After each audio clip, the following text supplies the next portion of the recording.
in the town or the constituency of Akwatia.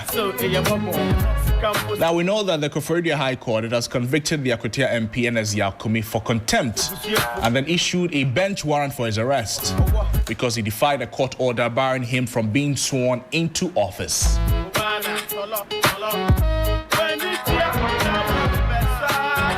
The ruling stems from Kumi's decision to continue holding himself out as an MP despite an interim injunction barring him from being sworn into office. The court had earlier directed him to refrain from assuming the parliamentary role until a legal dispute was resolved. But he defied the order and took the oath of office in Parliament. He was in Parliament yesterday. And the arrest warrant was also issued yesterday. It all began on the 8th of December 2024 last year. The election was on 7th of December. So 8th of December, between 8th and 9th of December, counting and declaration happened. And then the EC declared Ernest Kumi, the MPP candidate, winner with 19,269 votes. He beat Henry Boachi-Adam, the NDC candidate, who also polled 17,206 votes. With this declaration, the NDC, they were not happy with the declaration. They were not happy with the entire election. So, led by Henry Boachi-Adam, the NDC rejected the results. They cited irregularities in the election process. I will show you a video on our social media platform. So join us there, 3FM 927. Video of the dispute, if you like, the chaos that marked the declaration process and, was a benchmark for the NDC's position to dispute the election result. From 10th to 15th, this happened. Due to the disagreements, the Akwatia results were finalized in Accra instead of the Eastern region.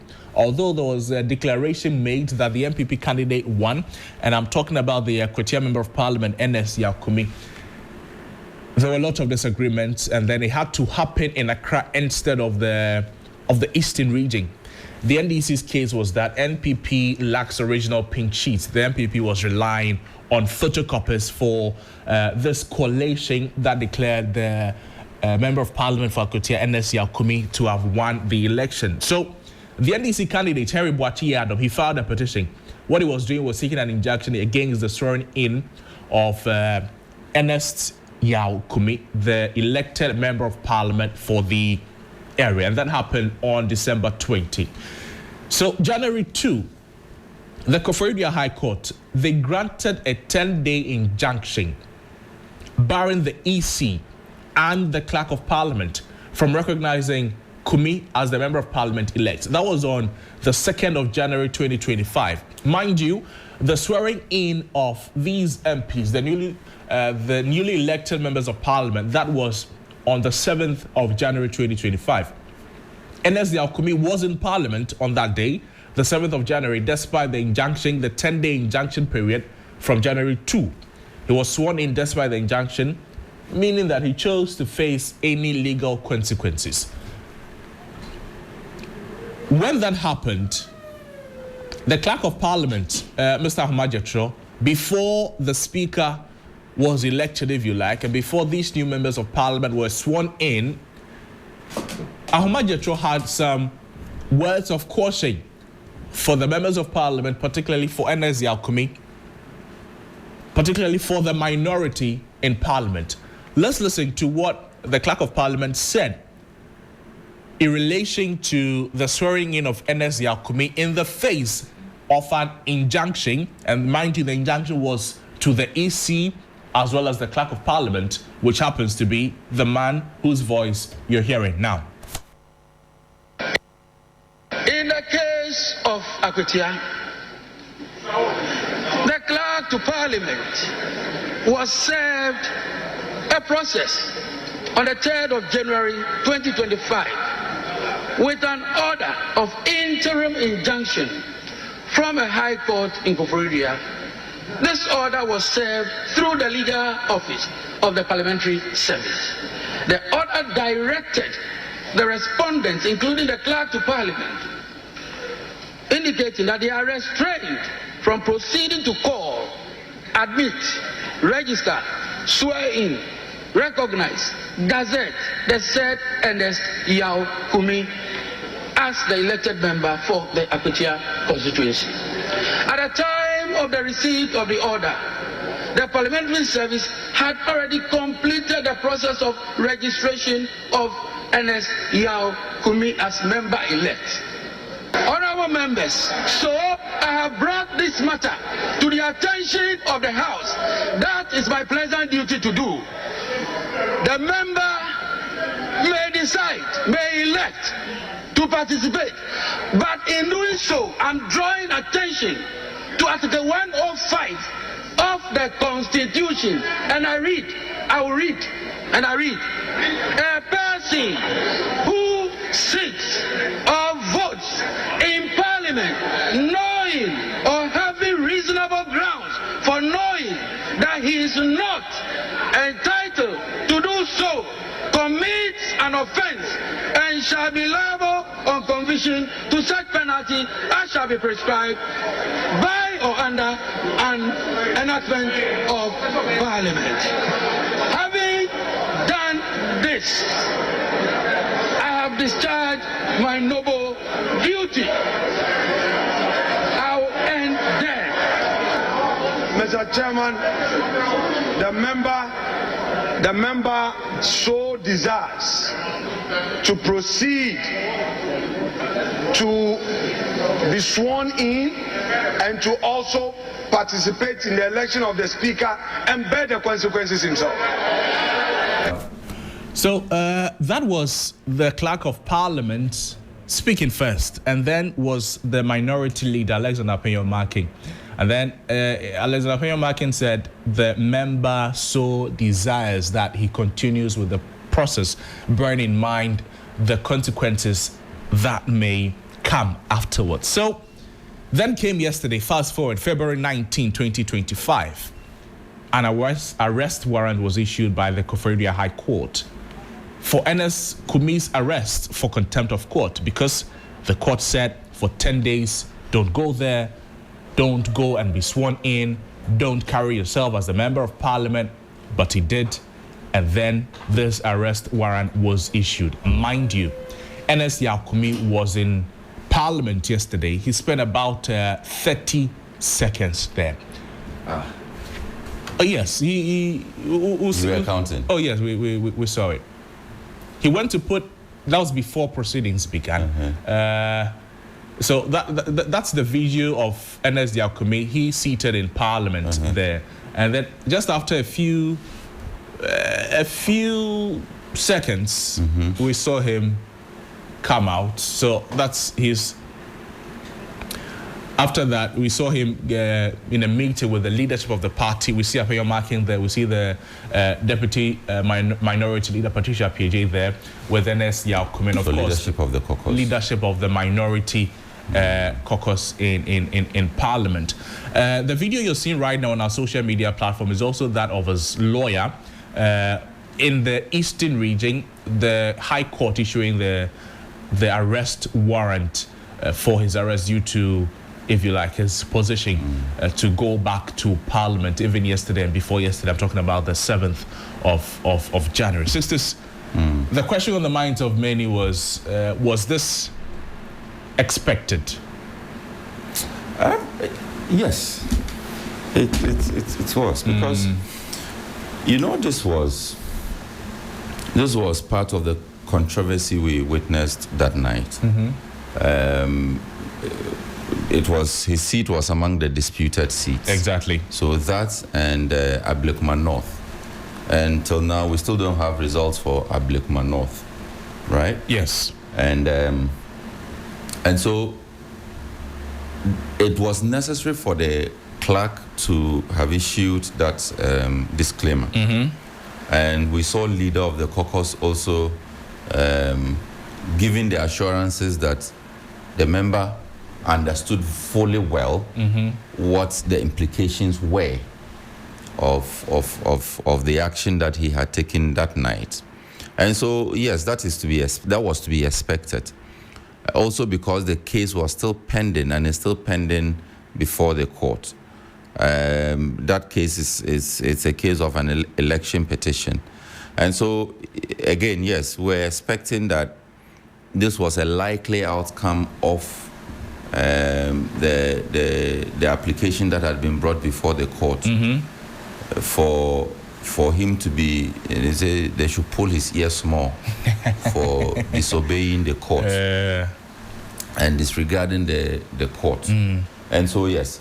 But outside of the legalities, Cosby, could this matter have been managed? It certainly could have been managed between better. The NDC and the MPP, the two caucuses. Could they have seen eye to eye on this matter? Can they see eye to eye on Ablekuma North? Because till now, we are not seeing any end in sight for the case of Ablekuma North. So just imagine that Erabna Oben, right, of the NDC, right, had also gone to be sworn in, because at that time she was the one who had been declared winner by the EC officials there. So imagine she had also gone to be sworn in.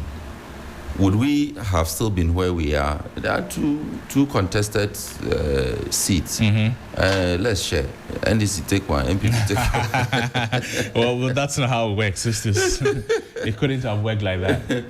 No, but I'm sure that, and I have said it here before, that between the NDC and the MPP, they know who won which seat. Of course. They know. But because of the investments that have been made into the election, financial investment, emotional investment, Charlie, you are seeing the seat, you are seeing it, but something is pulling it back. Yeah. Said, no, this I have to force more. Tema West, we spoke to Ivy Bright, right? Yes. She came here, we congratulated her. That she had won. Only for us to wake up the next day. The next day, they had gone to collect and re-declare, and she had lost. That one, I'm not even sure what the status of that case is. So, Sixers, what we're seeing on our Facebook stream right now is the disturbances that mad as part of the collation and the counting process. That people were not happy. They thought there were a lot of irregularities in the counting process because the MPP candidates, the NDC say, the MPP did not have the original pink sheets. They were relying on photocopies. So this is why the Akwatia coalition had to come to the Greater Accra region for it to be done at the old EC head office, the original office of the electoral commission. We'll be speaking with Yvonne Nikwe shortly. He will tell us how the case has traveled so far, and then we'll get to know the position of the minority caucus in Parliament after the arrest warrant was issued yesterday and after their member was spotted in Parliament yesterday. How about just a few minutes? Yvonne, good to have you on the lines. Thank you so much for joining us. This is something you've been following for a while now. Yesterday, the court issued the arrest warrant for Ernest Yao Kumi. Talk to us first, for residents in Akwatia, how are they responding to this development? Good morning, Cosby, and good morning to our listeners. Now, for the residents in Akwatia, it's been a mixed feeling for them. Of course, it's a sharp divided constituency because of the situation of elections as to back and forth on who wins that constituency. Some believe that indeed he has flouted the orders of the court and needs to be dealt with. Others felt that, well, the EC has declared him as MP for that area. He should be left to continue his work. And so for those constituencies, that has been the feeling and reaction from them since the news broadcast for his bench warrant yesterday. But talk to us, what happened in court yesterday as well? Okay, so yesterday in court, when the case was called, the MPP lawyer for Ernest Yao Kumi, Davis Nimako Mafo, rose to, as the word, make a case or possibly pass information to the High Court judge, but he was denied. The judge, just his lordship, Justice Senior Ameda, says he will not record him because he had not officially made a case to appear for the case. And so he did not see why he should be allowed to actually make a case or even put information through. So we just went ahead to actually read as the cases had unfolded. The NDC guys had placed in the interim injunction and was upheld by the courts. When the MPP was also denied their case to squash that interim injunction for him, Ernest Kumi, to be still the MP as the actual election case be determined. And so the judge said that since Ernest Kumi had flattered his orders by availing himself in court to be sworn in, especially when the clerk of parliament had cautioned him and said that the consequences thereof, he needs to bear them, him accepting it, and the authorities, he also cited other cases that had occurred before. He feels that the MP, as declared by the EC and Kumi, did disobey the court, and so a bench warrant for his arrest is the case and must brought to the court for a sentence of conviction.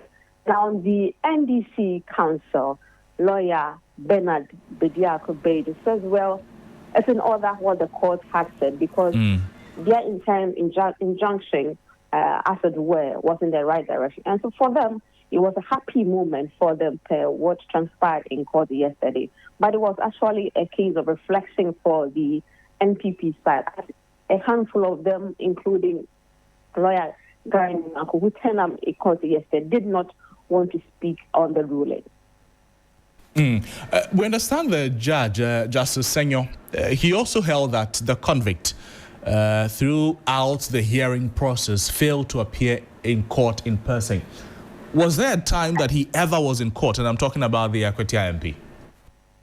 Exactly so. So right after the High Court upheld the interim injunction of the DC, that was the last time the MP and the lawyer was in court. I'm referring to the case since after the December election. And so that was the last time we saw him in court. Subsequently, he was not found in court, neither his lawyer, Gary Nanko.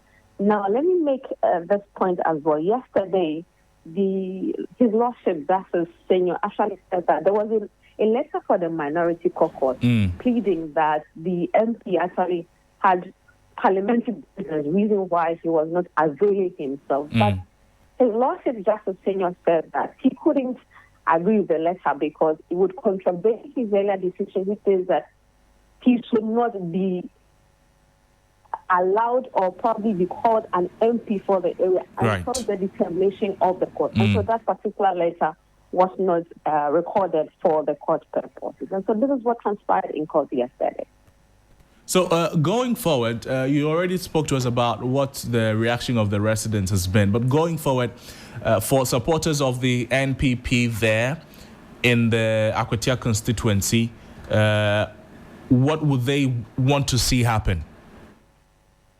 Well, for them who are solidly behind Ernest Kumi, the whole would be for him to continue to be their MP of the electoral commission. That's the position. Hoping. Yvonne, unfortunately, you were breaking up at a point. Could you make your point again? Yes, I'm saying that for those constituents who are staunch NPP, they're hoping that justice is given to the MP for him to continue his MPship as declared by the Electoral Commission. They believe that as the Electoral Commission has declared him, he is supposed to be the MP and run the constituency for the next 4 years. But yes, this is the court ruling. We'll see how it turns out, how everything unfolds as well. We do know that, as I said early on, there's a sharp crisis there where the NDC believes that it also has a case. 4 years ago, the NDC was in power for that constituency. Okoye was the MP. Now the seat has turned back to the MPP after the Amase era. So it's a constituency to watch from today till as the court cases continue to unfold. Let's see what the police and everybody who is mandated to work do. Yvonne, thank you. Thank you so much for your time with us on the program. Yvonne Nikwe is our Eastern Regional correspondent speaking with us there. Let's now take a listen to what the residents of the Akwatia constituency are saying in relation to the development about their Member of Parliament.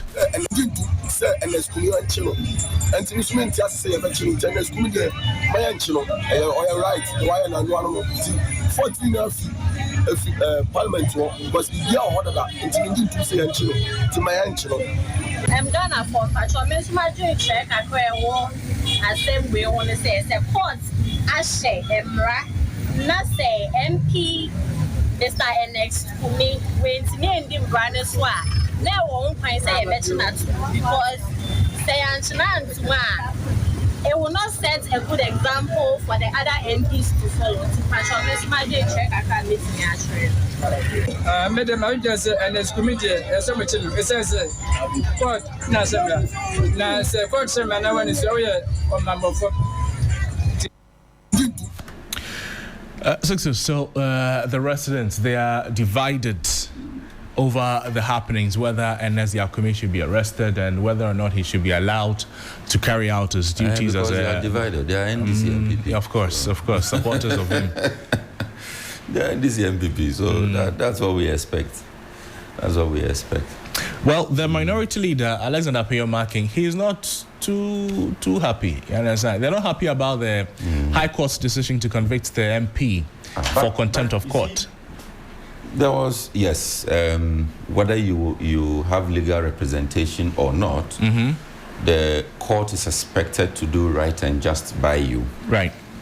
So you, Crosby, when we arrest you... Use Abiam.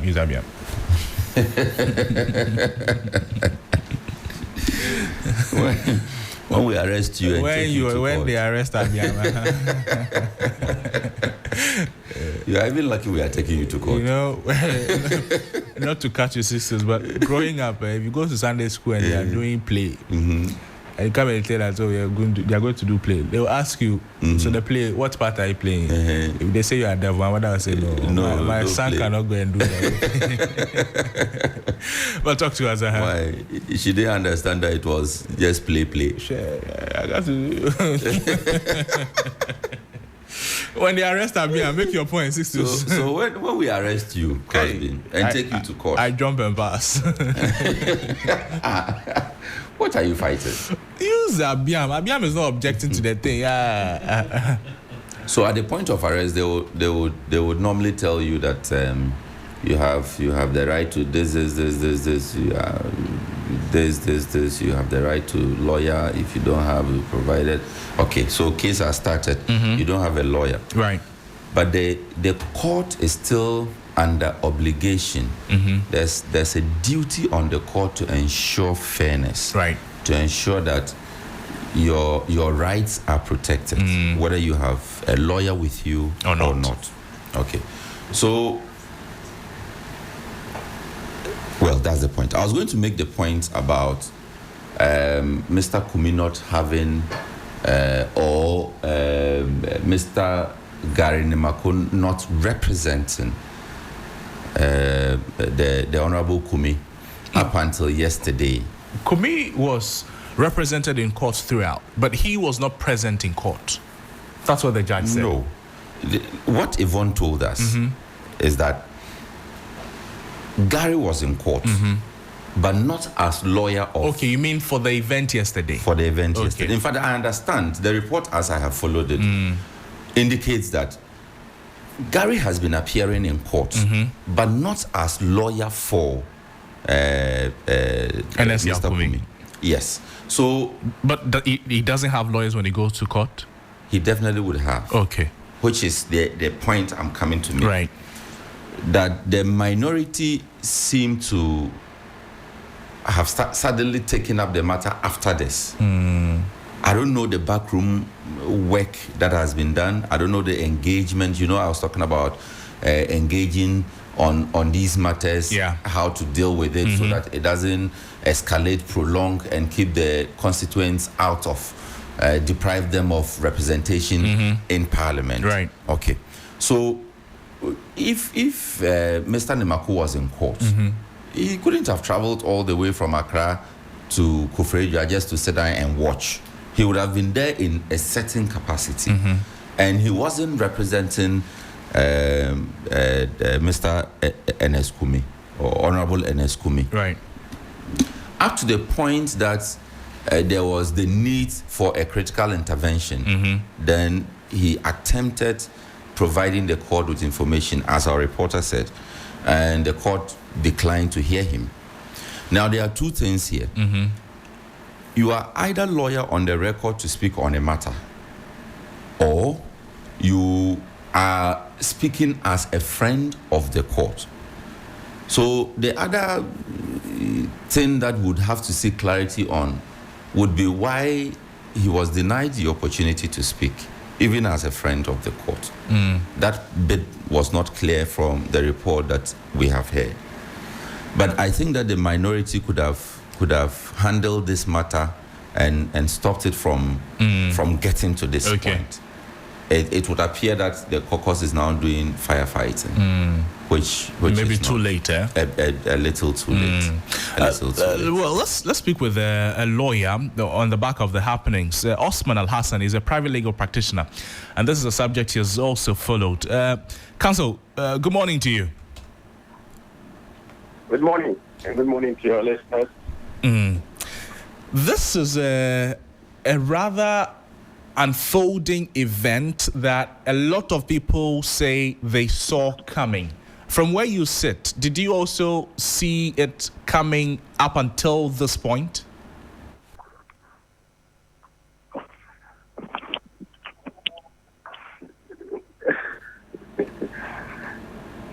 Can you speak the question again, please? Right. What I'm asking is, you've seen how the case has traveled since December 8th, from the counting and the collation of the results up until the injunction application by the court to the EC and the Clerk of Parliament, making it known to Ernest Yakumi that this is what he's getting himself into if he decides to be sworn in, Ernest Yakumi going ahead to be sworn in, and all of that. Did you see the case traveling up until this point that an arrest warrant has been issued for Ernest Yakumi?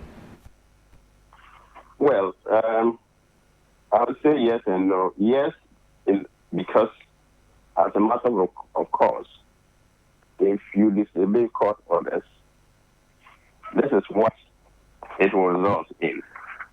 So as a matter of law and as a matter of course, that is what should be expected. But I don't have any reason to have expected that an honorable member of our parliament will be the subject of that legal disobedience and the enforcement of such a court order. Since he undertook to go against the court orders, I expect him to be able to go and answer the court why he decided to do what he did. Because if there's a court order restraining you from doing something or enjoining you from doing something, and you disobey the court order, what is ordinary?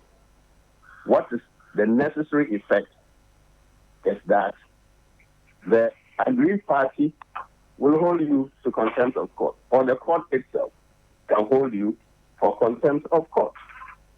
So but contempt of court actually is a conduct you have put across that undermines the administration of justice, or that brings the administration of justice into disrepute. And so sometimes it can happen without a court order, and it can happen with a court order. And that's why we have infashi and exfashi kuri. I don't want to go into all that.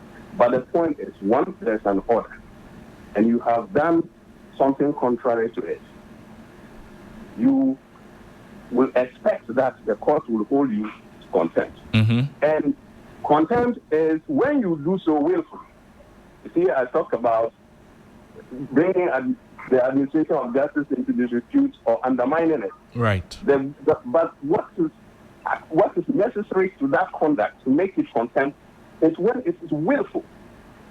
So when you willfully undermine the court or willfully bring the administration of justice into disrepute, you need to answer. And that's why sometimes when you are summoned to the court for contempt of court, the summons tells you to come and answer why, or to come and show cause why you should not be held for contempt. For it means that what it means is that the actus reus, the facts that give rise to contempt of court, have probably been established. Now they want the intention, and that intention can be gathered from questioning you. So when you are summoned for contempt, you have to be there personally, then with a lawyer to defend you. Right. So that they will be able to, court will be able to establish whether your violation of the court order was willful or otherwise. Because if you send a lawyer to the court without yourself to go and represent you in court in matters of contempt, they will not be able to establish the willfulness of your conduct from your lawyer. And you see, when you have been given an opportunity to be heard, we know that the opportunity to be heard is very fundamental to every judicial process, and without it, the judicial process may come to naught. And if there's an order, it might be nullity. But the opportunity to be heard does not mean that when you are not there for whatever reason, then the opportunity to be heard is denied. No, if you are given a notice to be before the court and you decide not to appear to be heard, the court can go ahead to deal with the matters without you. And if you look at our rate of summons on forms, it is always issued by the Chief Justice. And you see, at the end of it, they will tell you that upon the service, if you refuse to appear for the hearing, the court will proceed without any further notice to you. So it means the opportunity to hear can be given, but it is up to the party to exercise it or not. And if you don't exercise it, you can't raise it again as a matter that goes against whatever proceedings the court had engaged in. So for me, as your question, I didn't expect that after doing what he did, he will not be willing to present himself to the court to explain. Perhaps that's what we call purge of contempt. Perhaps you'll be able to purge your contempt by saying that it wasn't willful, it was due because of ABC. Right. So, but if you fail to do that, and I think that's what has happened here, and that's why I said I didn't expect it to happen, because this is a member of parliament, and so we hold members of parliament in high regard, and they are the makers of the law. So we least expect them to be the ones breaking the law and violating court orders, because without court, there will be no democracy. Without democracy, members of parliament have no job. Okay. Lawyer Hassan, when an arrest warrant is issued, what does it mean? And in this case, what does it mean for Ernest Yakumi? No, an arrest warrant is basically a permission to a law enforcement officer or any individual to effect an arrest of a person who is alleged to be an offender of the law. There are circumstances you can arrest with or without warrant, but I don't think that's what we want to take the public through now. But the point is that at the instances where it is appropriate for an arrest to be effected with warrant and the warrant is issued, what it means is that the person should be arrested according to the warrants of the court and brought to the court to answer whatever charges the court has before it. The minority in Parliament, although they are unhappy with the court ruling, they say that they are sure necessary steps will be taken to ensure that their colleague is law-abiding and that the right thing is done, although they are dissatisfied with the approach and they think that he has been treated unfairly. When we say the right thing should be done and they will take all the necessary steps to ensure their colleague is law-abiding, what could it possibly mean? This is an acknowledgement that their colleague is not law-abiding, if you ask me. Because if the minority leader has to take steps to make an adult who is capable of knowledge of the effect of his own conduct and is educated, and on top of that, he's of Parliament. And they need a leader of the minority in Parliament to take steps to ensure he's law-abiding. That tells me that they know that he's not law-abiding. I see. Mm-hmm. And so, but the steps they are going to take to ensure that he's law-abiding, to me, to be honest with you, is so vague. I don't understand what that means. It could either be an advice to him. Mm-hmm. It could either be some form of compromise being reached between maybe him and the other party. It sounds a little vague. The only thing they can do is advise him, give him legal advice, and give him a lawyer, if he doesn't have one, to accompany him to the court under the circumstance. Otherwise, I don't see what they mean by ensuring that he's law-abiding. That's not the job of the minority. Right. To ensure that someone is law-abiding is the job of the priest. Mm.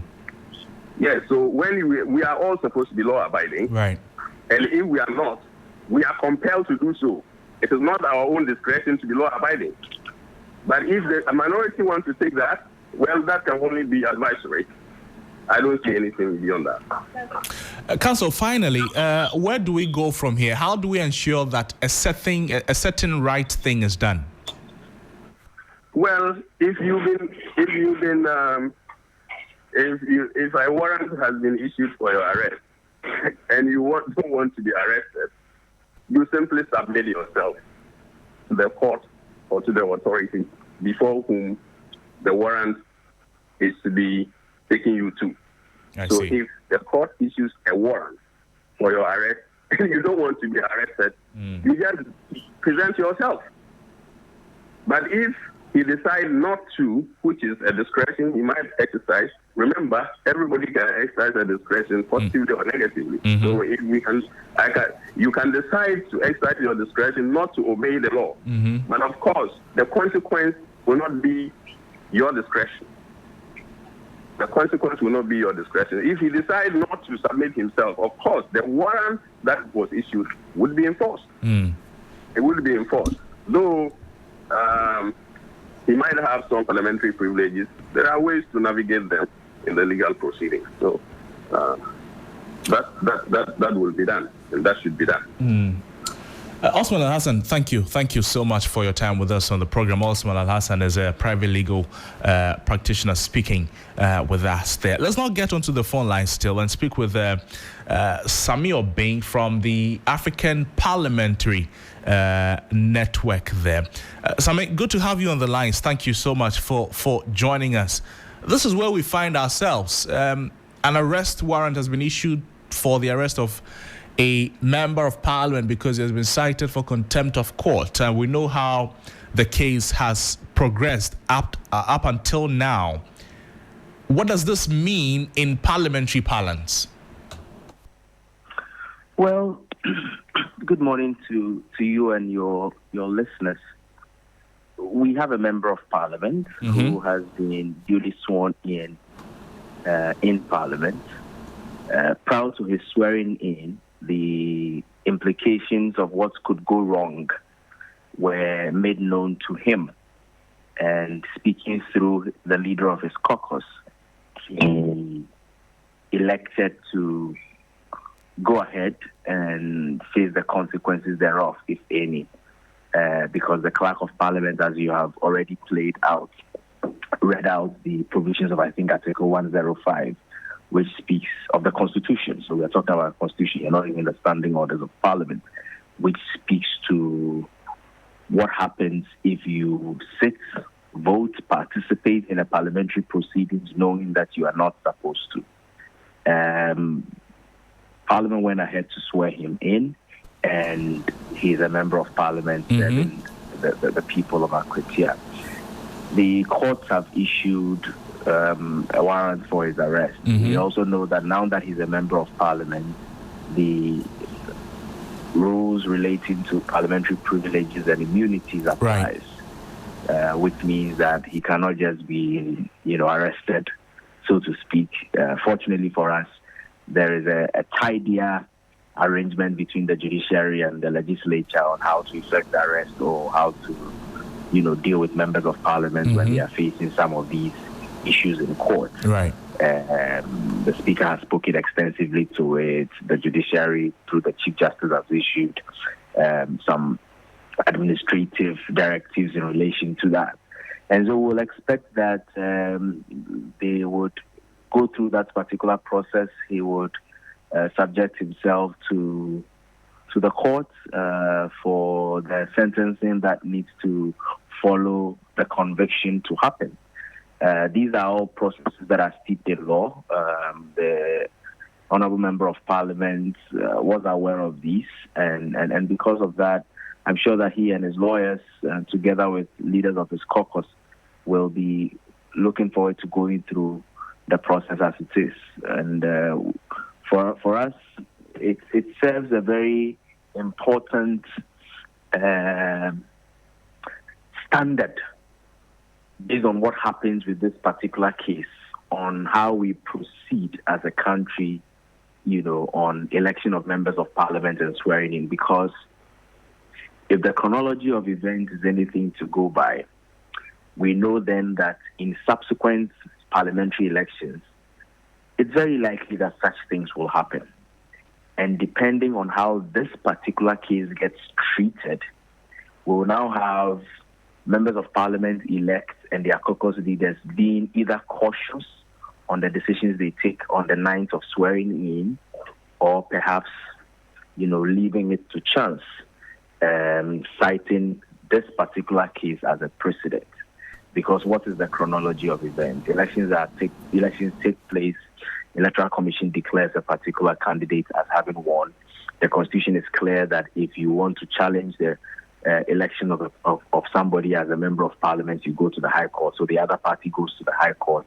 They only do not go to the High Court on application, but they also ask the High Court to injunct the person declared as having won from holding himself. The person comes to the High Court proud to the swearing in to say, I want to challenge this. The High Court says, no, we are affirming our position on the matter. And this only happened on the 6th of January. The High Court affirmed it. He decides that, well, despite the High Court's decision affirming this the afternoon of the 6th, I will still go to Parliament later that night to be sworn in. Clerk of Parliament reads the relevant provisions to him, and the fact that they've been said, he says through his minority leader that, look, I'll go ahead to get sworn in and face the consequences thereof. The court says you have disobeyed us, and we will fine you for contempt of Parliament. It is important that the court, we know that the courts would like to assert its authority in matters like this because they will not want to leave some of these things to chance. Other than that, in the future, there will be instances where people will disobey the court with blatant disregard. And so the court, in wanting to assert its authority, would want to do something about it. But for me, the most important thing is that this case, depending on how it goes, will help set out the parameters around which members of Parliament who have been elected, yet their seats are being contested in court, to know how to hold themselves proud to swearing in. The minority in Parliament, they say that they will come out with their full position after they've received a full briefing from their lawyers.